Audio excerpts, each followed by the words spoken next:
Olá pessoal, sejam muito bem-vindos, líderes, empreendedores. Hoje temos aqui o Dr. Felipe Fortes. Muito obrigado, Felipe, é uma honra estar aqui. E hoje a gente vai falar do empreendedor, além do médico, já conceituado, renomado, como o Felipe tem administrado a sua clínica e como tem trazido e pode contribuir com a gente aqui com exemplos de uma gestão impecável.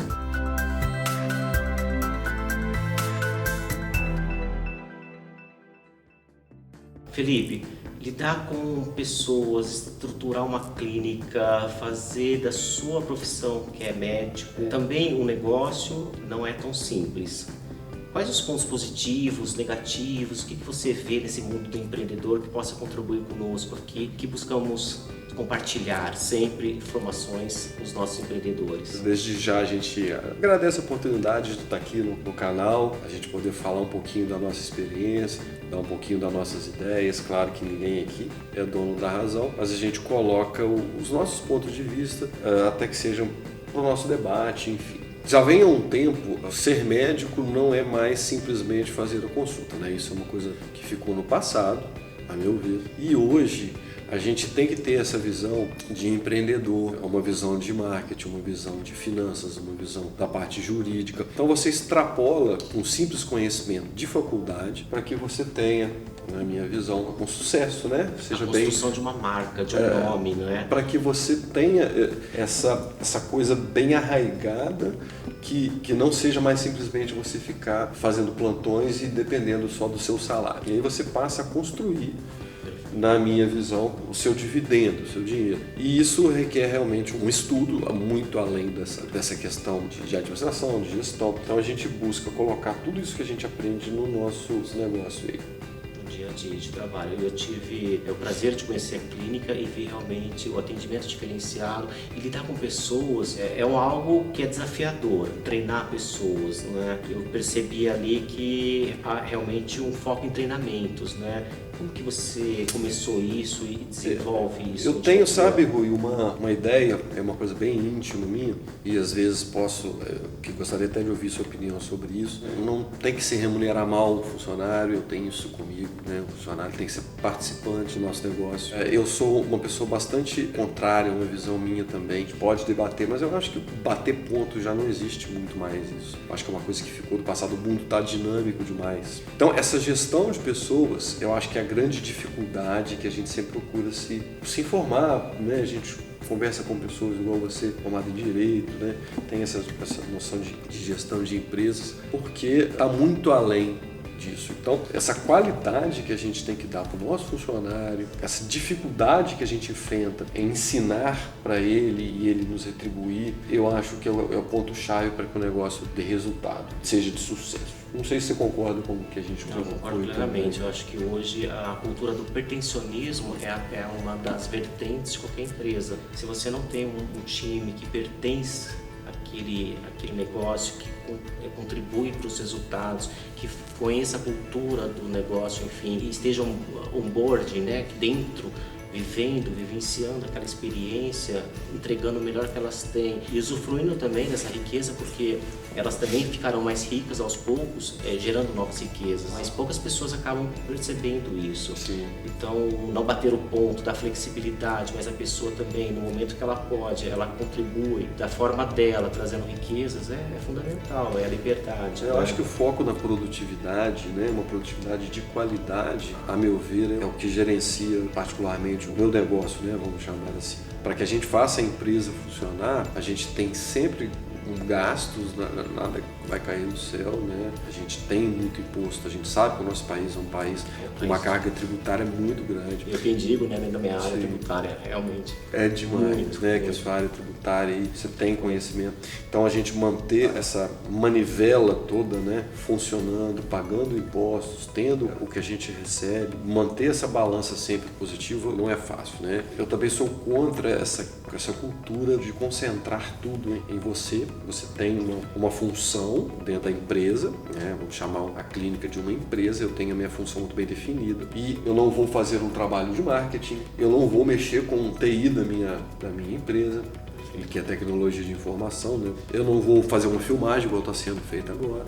a gente tem uma pessoa que está nos auxiliando aqui. Então, eu acho que essa divisão de tarefas para que sejam bem feitas e de qualidade, eu acho fundamental. Eu costumo brincar muito com meus clientes, meus pacientes, que às vezes chegam com os problemas lá, que não teria, por exemplo, função eu estar lá fora, preocupado com a agenda, marcando a agenda, se eu tenho uma pessoa treinada que está lá para fazer isso. Igual a minha secretária, não tem que estar preocupado como está o meu atendimento lá fora. Então eu acho que é uma visão interessante. Queria muito também ouvir sua opinião nesse bate-papo que a gente falasse com as pessoas aí, sabe? Tem uma visão que a gente procurou botar na nossa clínica, que é uma questão de vanguarda. A gente realmente procura alguma coisa lá fora, né? Fora do país. A gente procura coisas em grandes capitais, enfim, novas ideias, e a gente coloca isso dentro da nossa realidade. A gente procura sempre essa vanguarda. E eu acho que o mundo está muito efêmero. O que você acha dessa mudança que está muito grande, muito rápida, e a gente, obrigatoriamente, a meu ver, tem que estar antenado também? Eu acho perfeitamente. Você falou em delegar atividades, fundamentalmente. É fundamental isso para qualquer empreendedor, uma vez que você não vai conseguir fazer tudo com qualidade. Se você quiser abraçar o mundo, não é possível. A gente tem que delegar e trazer as experiências melhores que a gente vivencia no nosso dia a dia, nas viagens, naqueles modelos que estão dando certo, porque reinventar a roda não é necessário. O que a gente precisa é trazer inovação e perceber essas mudanças que o mundo trazem, né? Porque muitas vezes o que está lá fora, a mudança, é o que vai chegar até nós muito rapidamente. Então, se atentar a isso, criar, como você disse, né, uma cultura de vanguarda, com um atendimento que o próprio paciente percebe, se ele está aqui no Rio ou em São Paulo, ele não tem diferença, porque o atendimento, a clínica, a parte física, estrutural, tudo é feita de uma forma de vanguarda. Então eu entendo e concordo plenamente. Realmente a gente tem que buscar os melhores exemplos e tentar copiar isso para o nosso bem-estar, até para que o nosso negócio tenha futuro. É inexorável todas essas mudanças que a gente vem vivenciando. Eu vou citar um exemplo que é a tecnologia. A gente está aí, né? Não vamos falar que acabou, mas já estamos num momento diferente da pandemia do Covid. E eu, particularmente, me lembro do momento em que tudo estourou, tudo fechou e eu fiquei sem trabalhar somente 2 dias. Assim que, não sei se as pessoas lembram, eu fui atendendo e aí foi liberada a telemedicina, por exemplo. E eu não poderia deixar meus pacientes sem serem atendidos. Então, logo que foi liberada a telemedicina, eu já tinha esse conhecimento adquirido fora do país. Eu imediatamente comecei a fazer a telemedicina, comecei a soltar vídeos no canal, falando sobre telemedicina, o que é, até um ponto que no auge da pandemia, primeira onda, onde ninguém conhecia nada, eu comecei a treinar colegas ao longo do Brasil, plataformas virtuais, né? Como se faria essa telemedicina, como faria uma certificação digital. Então você está entendendo o que vai vir lá na frente. Então a gente sabe que tem coisas que não vão voltar, né?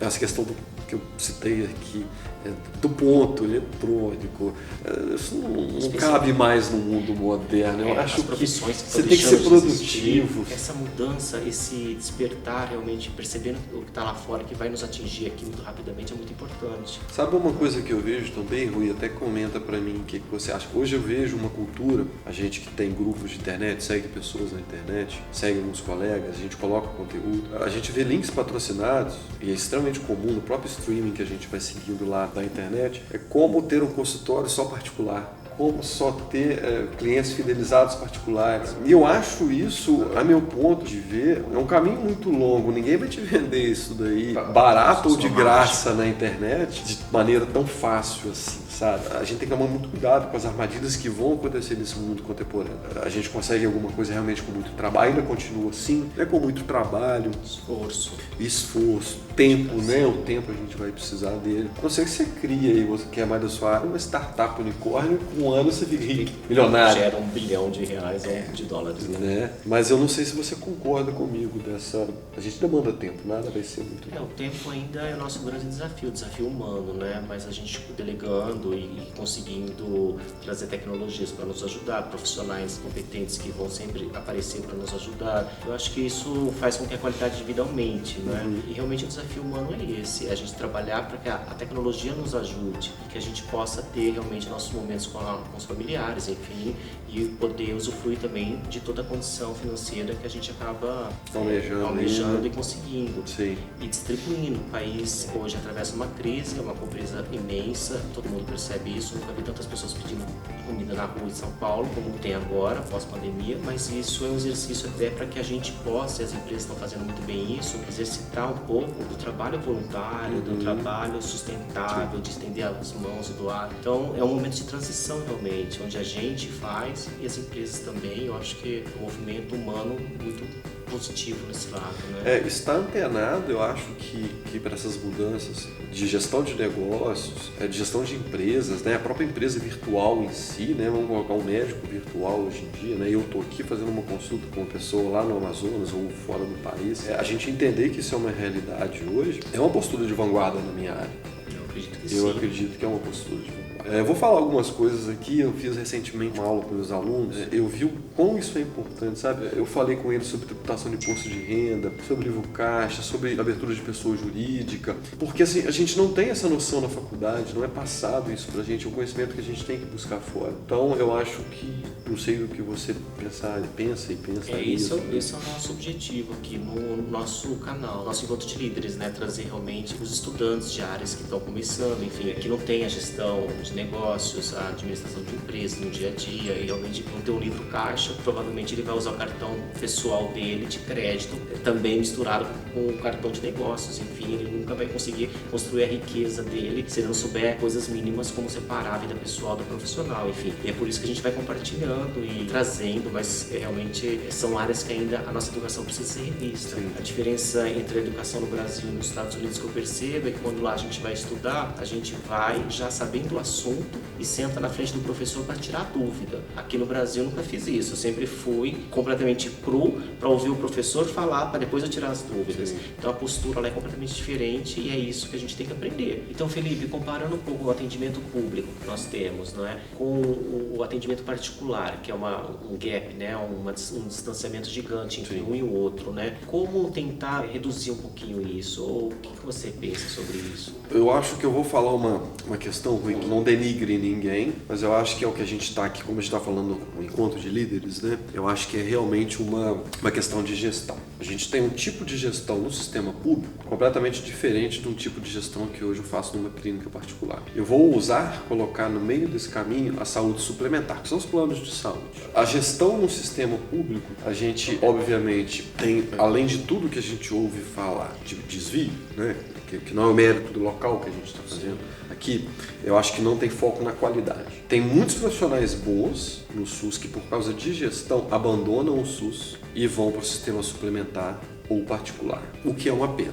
Eu, particularmente, estou no sistema público, gosto de estar, continuo, não tenho minha vida toda no sistema público, mas a grande parte da minha receita não estaria no sistema público, mas eu gosto de estar lá por causa da docência, né? Sou professor, enfim, é um local que me agrada. Partindo para o outro local, que é a saúde suplementar, a gente vê uma mudança muito grande hoje nos tipos de plano de saúde. A gente tem plano de saúde que acho que todo mundo conhece, aquele plano antigo que cobria tudo, aquele é um plano que dá prejuízo grande para a operadora, ou nenhuma operadora vai se manter dessa maneira. Eu acho que ela é fadada realmente ao fracasso, a inadimplência vai ficar muito grande, enfim, vai quebrar. A gente tem os planos participativos, que são hoje os mais comuns, empresariais, porque ainda dá, de certa maneira, um balanço positivo, mas a gente já vê uma mudança, eu vejo particularmente uma mudança talvez desse sistema participativo, por causa do encarecimento da saúde. O participativo é esse que o funcionário de uma empresa ele paga também uma parte, né, do exame. Então a empresa paga uma parte, ele paga outra. Esse de coparticipação. Sim, né? Coparticipação. E esse já é um plano que já está ficando caro também. Ele já tem que ser começado a ser repensado. Está muito caro. Um problema que a gente tem que é a judicialização. E aí você tem 50 contribuintes que pagam o plano, e aí um processo que é dado a respeito de uma medicação de R$100 mil por mês, todo o lucro daqueles 50 pessoas que pagam o plano de saúde vai para uma demanda de uma pessoa só. Então, ok, você, né, tem direito e tudo, mas ao mesmo tempo você está sucumbindo a determinados planos de saúde. Eu particularmente vejo 2 grandes grupos, né, surgindo. O cartão de desconto, aqui na nossa região chama de cartão de desconto, que nada mais é você dar um desconto para uma pessoa, consulta particular, não tem nenhuma, às vezes, questão jurídica, mensalidade muito firmada, não tem contratos muito grandes, mas acaba sendo bom para quem presta o serviço e acaba sendo bom para quem recebe o serviço, né? Ou recebe o desconto. Essa é uma realidade que depois eu queria até que você comentasse para nós. E uma outra coisa que eu vejo que também está no foco da minha visão de empreendedor, que é a clínica popular. Ela é uma clínica de baixa qualidade que vem para suprir o que o SUS não dá conta. É basicamente um plantão, né? Você não vai ter fidelização com o profissional na clínica popular, você vai numa segunda, na outra segunda vai ter outro médico lá, enfim, você vai resolver seu problema imediato. Que é o foco de todo mundo, mas nem todo mundo se prepara. Para finalizar esse assunto que eu acho extremamente importante para quem está ouvindo a gente, é profissional da área de saúde ou qualquer outro profissional, que é o que todo mundo quer, mas ninguém às vezes se prepara para ser o profissional que atende só particular. Né? Esse profissional ele tem que gastar tempo, ele tem que demandar tempo, é o que a gente está falando da questão de liderança, se reinventando, investir em si próprio, investir em maquinário, investir em conhecimento, investir em conhecimentos diversos, investir em boa equipe, para que você tenha esse consultório só particular. Então isso não vai cair do céu, como é vendido às vezes em determinados anúncios na internet. Internet como se fosse fácil. Não sei se ficou muito... Não, eu entendi perfeitamente. Acho que os planos que a gente tem hoje são deficitários em alguns casos, outros um pouco melhores, que ainda assim a gente espera até 3 meses para poder marcar uma consulta, porque ainda que sejam renomados, eles não atendem você na hora que você precisa. E sei da situação do SUS, pelo que a gente vê também, é a dificuldade das pessoas que não têm acesso. E se dá o luxo, claro, de alguns profissionais que trabalharam muito, que controlam seus custos, que têm já uma carteira formada, de não precisar de plano de saúde, de atenderem somente particulares. Esse é o sonho de qualquer profissional da área médica, né? Mas ele precisa realmente controlar os custos e ter tudo sob controle para poder conseguir ter essa grande vantagem. Você me lembra uma questão que é o pós-venda. Como é o atendimento no pós-venda, né? Porque começa no pré-venda, digamos assim, quando a pessoa vai escolher o profissional da saúde, durante o atendimento ela concretiza aquela vontade dela, mas o pós-venda realmente é o que faz com que ela volte ou indique outras pessoas. Sim. E eu acho fantástico quando um médico, por exemplo, agradece um outro pela indicação, ou o próprio paciente que indicou. Muitas vezes não é feito isso, então eu não sei como que você lida com essa forma, né?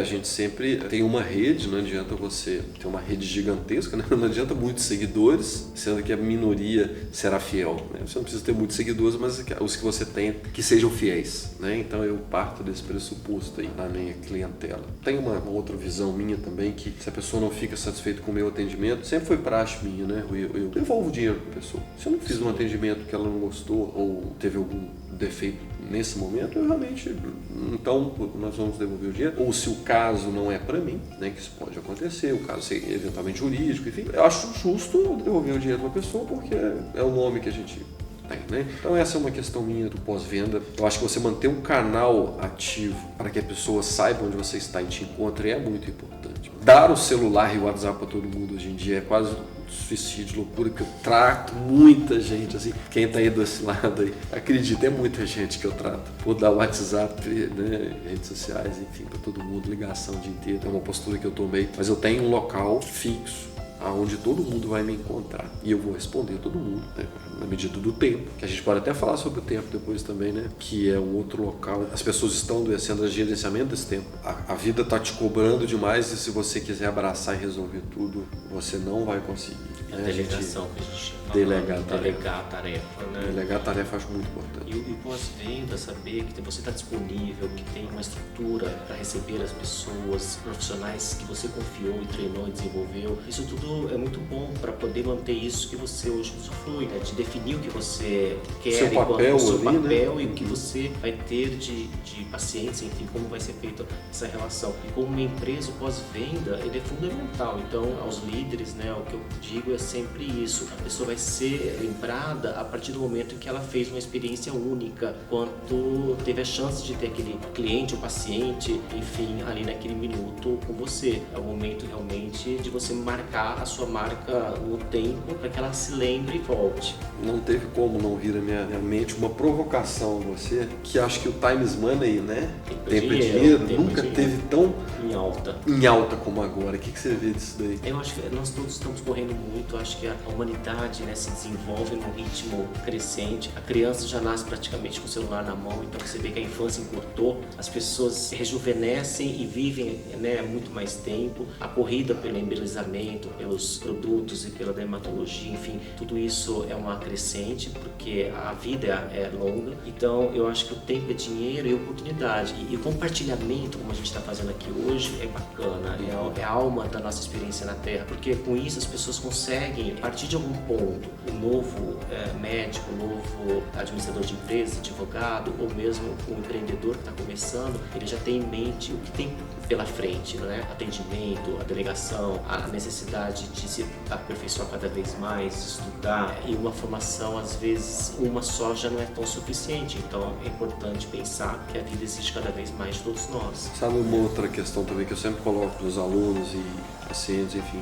a gente acaba saindo agora nesse momento do papel de empreendedor e entrando no papel de psiquiatra. Quem está ouvindo a gente, eventualmente se comentar também, a gente tem gerações muito bem definidas, né, hoje aí, não cabe aqui falar, nomear datas, enfim. Geração são os baby boomers, X, Y e Z. A gente tem valores muito bem definidos dentro de cada geração e às vezes você está lidando com uma pessoa de uma geração diferente e não entende o que ele pensa, o valor. É o grande desafio que a gente tem hoje, é sabe? trafegar entre as gerações. Porque só rapidamente a gente teve uma geração que depois da Segunda Guerra Mundial, que tinha que reconstruir o mundo, porque o mundo acabou, enfim. Muito dedicados, ficavam anos numa empresa, se aposentavam na empresa que começaram, muitas vezes, ou naquela mesma profissão. E aí, né, nossos avós, pais, enfim. E aí veio a gente, né, geração X aí, que herdou isso, né, o mundo em reconstrução, então vamos trabalhar, vamos produzir riqueza, né? Os mais jovens chamam a gente de acumuladores, né? Nós somos acumuladores, né? E nós, como acumuladores, olhamos para a geração de baixo e às vezes não entendemos. A gente tem que aprender muito com eles também. O desprendimento. Eles são mais felizes, se assim a gente pode dizer. Eles praticam um estilo de vida diferente do nosso, não é? Menos coisas, menos objetivos, mas não menos qualidade de vida. Pelo contrário. Eu acho que eles privilegiam demais a qualidade de vida. E a gente tem que aprender um pouco com eles. Sim. E a gente tem uma geração das crianças.